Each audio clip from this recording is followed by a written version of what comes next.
denizens of the night. Welcome to another episode of the macabre, the terrifying. Tonight, we'll explore an ancient shipwreck and almost get away with it. Our protagonist is on a scuba diving trip with their husband in Greece, crossing off a bucket list item. Their instructor knows the location of an unexplored ship where they discover many wondrous things. However, you guessed it, they find more than they're expecting under those rolling blue waves. This story is called The Bends and was written by Pickles 125.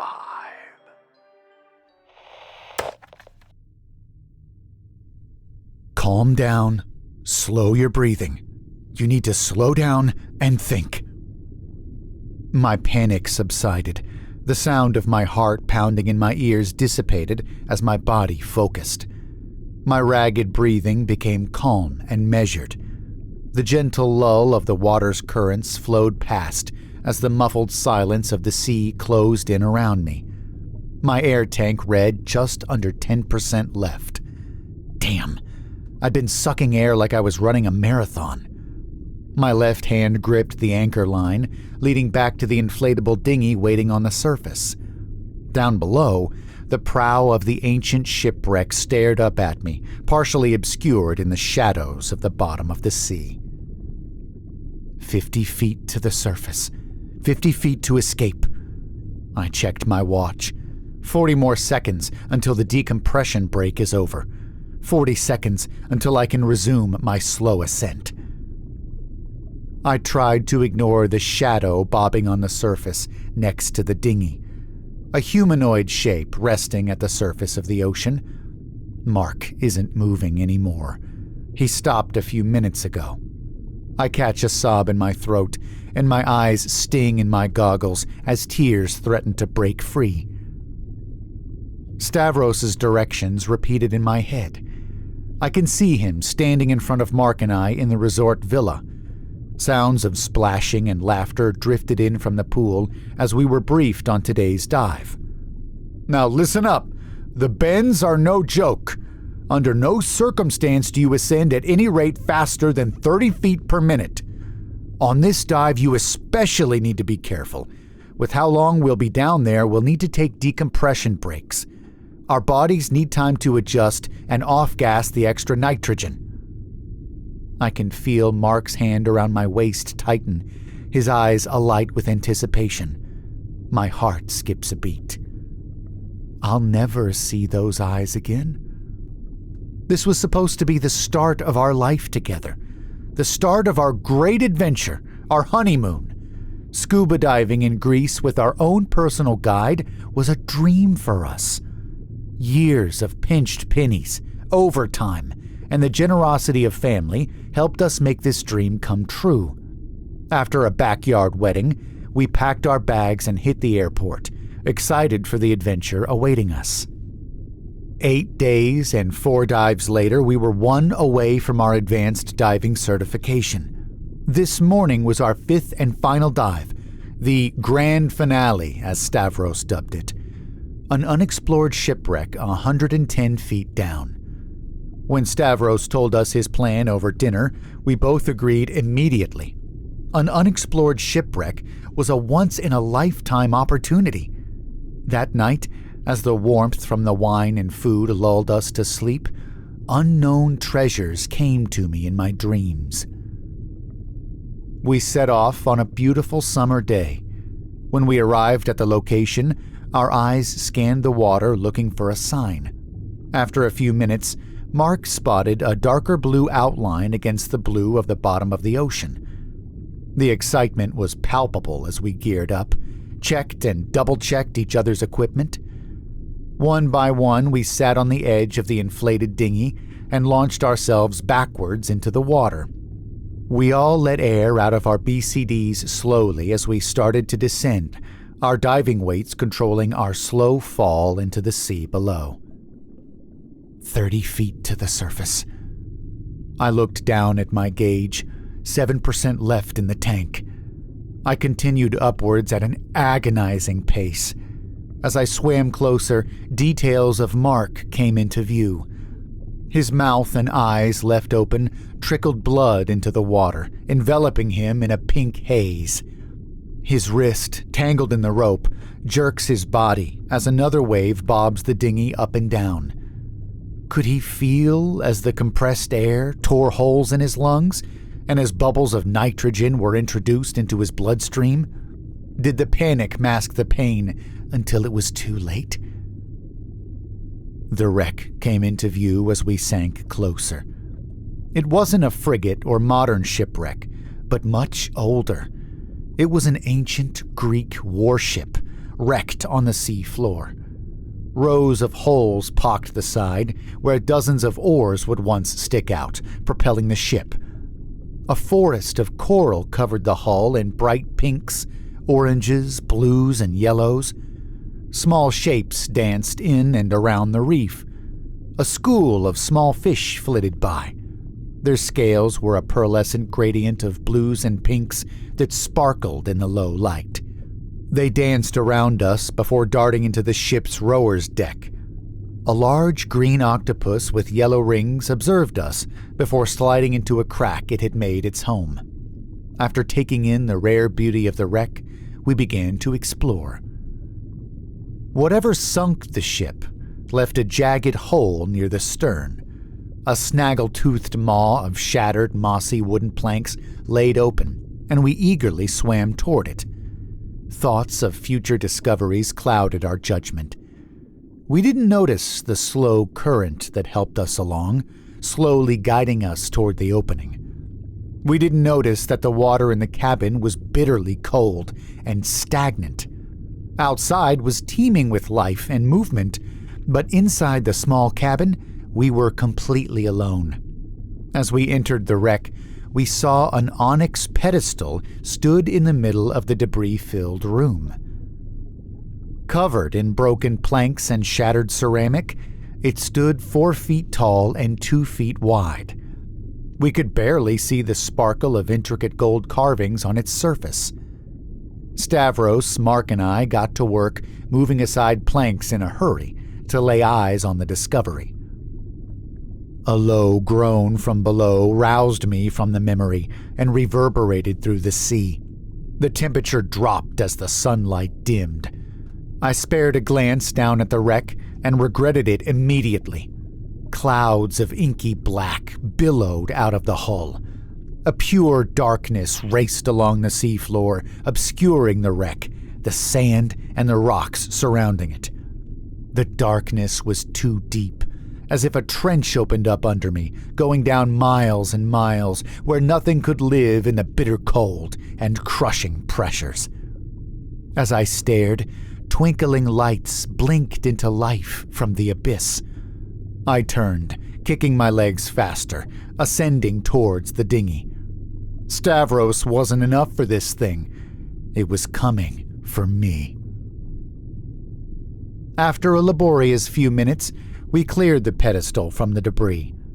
It was a sight to behold. A black onyx pedestal that depicted pictures of a battle thousands of years in the past. The glistening carved lines inlaid with gold stood in contrast to the midnight rock of the pedestal. Carvings of warships charged down massive waves, ramming into their enemy. Above the scene, in the inky black night, a large golden eye surveyed the battlefield. Mark gestured to the top of the pedestal, and we saw a half-spherical depression stood empty. We began searching the ground, brushing aside shattered ornate ceramics and decayed wooden planks, searching for a lost artifact knocked loose from its pedestal millennia ago. I let out a cry and a burst of bubbles from my regulator as my hand brushed by something hard. Lying on the ocean floor was a sphere. The artifact was the size of a grapefruit. It shone in the beam of my flashlight, a brilliant gold. Mark and Stavros made their way to see my discovery as I reached down to pick up the artifact. The artifact was warm to the touch. A feeling of overwhelming comfort wrapped around my hands as the sphere shone like polished gold in my flashlight's beam. Mark put his hand on my shoulder and leaned in to take a closer look.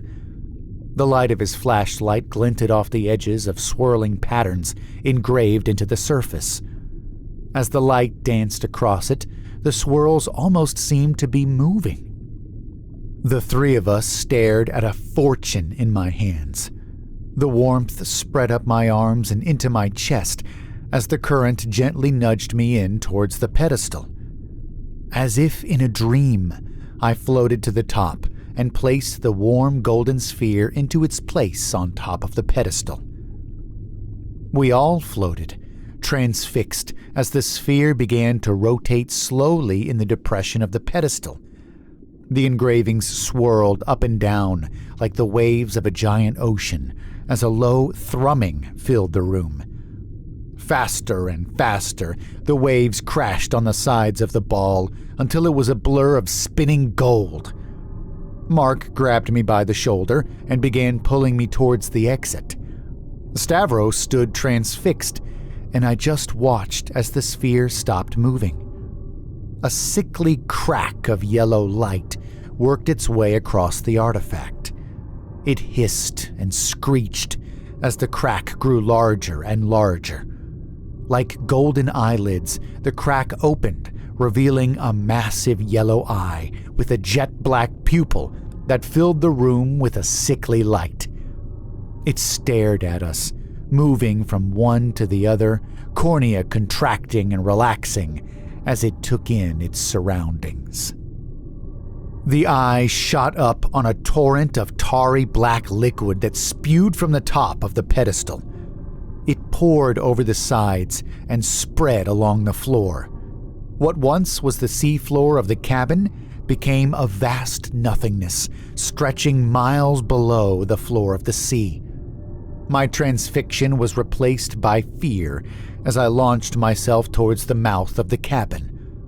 The blackness covered the sandy floor, and when it reached the walls of the ship, began climbing. Mark led the way, with Stavros behind, as we swam with all our might out of the wrecked ship. A low groan emanated from the nothingness. The sound coming from the depths of the cabin sounded like a whale's death cry. A muffled scream reached my ears as Stavros shouted. Something thin and dark had wound its way around his leg and began pulling him into the ship.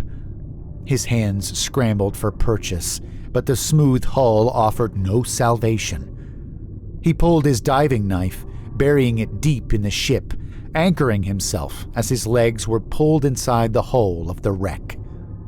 I doubled back, reaching for his hand, and our fingers touched before he was pulled again by the inky black tendrils snaking their way up his leg and around his hip. His knife held, but his shoulder dislocated with a muffled pop as his hips were dragged into the hole. I reached out again as another chorus of cracking bones and cries of pain came from Stavros as his body was stretched beyond its limit. His eyes, wild with fear, caught mine. His hand could no longer hold on under the tremendous pressure, and his scream echoed through the sea as he disappeared into the blackness of the wreck. I screamed as I turned around and swam as fast as I could up and away from the wreck. "Now listen up, the bends are no joke." Stavros's words rang in my ears, and I looked forward in horror. Mark hadn't stopped to help. He was already 30 feet above me, kicking as fast as he could toward the surface. I yelled again in a rush of bubbles, but he couldn't hear. I could see the panic in his body. Nothing I could do would stop his suicidal ascent. All I could do was watch as Mark slowly died with every panicked foot he swam towards safety. The pit in my stomach grew as I checked my instruments and began my slow ascent. 20 feet to the surface. The ocean had grown frigid cold as the clouds continued to cover the sun. The waves tossed Mark's body and the boat back and forth. Below me, the darkness has spread. It continued to reach up, getting ever closer toward me. I kicked my feet, furiously ascending as fast as possible. 10 feet to the surface. I could feel the gaze as the yellow eye stared into my back. I saw its sickly light reflecting off my instruments. I felt a swish below me as something grazed my flipper. I have no time to look back. 5 feet to the surface. Something tangled itself around my left flipper and pulled down hard. I kicked back and the flipper was yanked free. Ice crystallized in my mask, and my joints screamed out in pain as my body reacted to my fast ascent. Mark's body and the dinghy were almost within reach. Then I was face to face with Mark.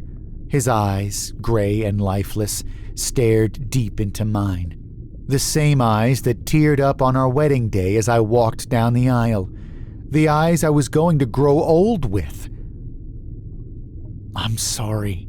I climbed hand over hand, using Mark's scuba equipment as a handhold. The wind whipped sea spray into my face as my body tumbled into the inflatable dinghy. I was in the middle of a storm. The boat was rocked by waves as I stumbled to the outboard engine. Through sea spray and rocking waves, I pulled the starter cord.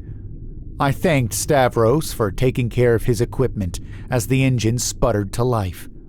I pulled the throttle hard. The boat accelerated forward before it whipped around, anchored by the line tethered to the front of the ship. I was thrown to the floor of the dinghy and scrambled my way to the bow where the anchor was tied. I reached for the diving knife at my hip and began hacking at the cord as something pulled from deep below. Black tendrils snaked their way up Mark's body, pulling him deeper. As he was dragged down, the front of the boat dipped below the waves, taking on water. His hand, wound around the anchor cord, pulled us below the waves. I took a breath as the icy water engulfed the dinghy as the front was submerged. Yellow, golden light poured from the great eye as we came face to face. An abyss of starry night surrounded us as its tendrils pulled Mark and the dinghy. Stars and galaxies twinkled in the infinite ocean of space. The great eye studied me, an iris miles across, growing and shrinking as a brilliant yellow cornea contracted. It was the finite and the infinite, floating in deep black space. With another hack, the cord snapped. Mark disappeared under the waves as the dinghy rocketed towards the surface. The sputtering of the motor motivated my screaming joints as I threw myself at the tiller.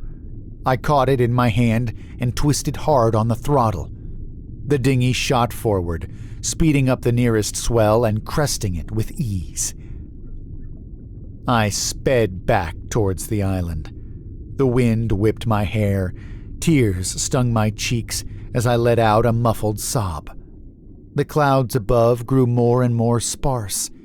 The sun began to peek through, and the waves settled. I left the storm behind as I skipped across the water. I came to in a hospital bed a week later. My mother held my hand as my eyes flitted open. For the next few days, I underwent tests and took questions from the police. I told as much as I could, and they let me go. I feel empty, drifting through the days. Through work, friends, and life, I am a shadow of my former self. I lay in bed, tossing and turning, anxious for sleep. When I finally drift off, The great eye calls to me from another place. It thanks me with warm, comforting dreams. I long for the peace it promises me, a future holding hands with Mark as we drift from star to star, exploring a new galaxy all to our own, a future without pain or worry. In my dreams I feel whole, deep below the waves, in the embrace of its infinite gaze. Wow! A great yellow eye miles across, hiding deep within the ocean.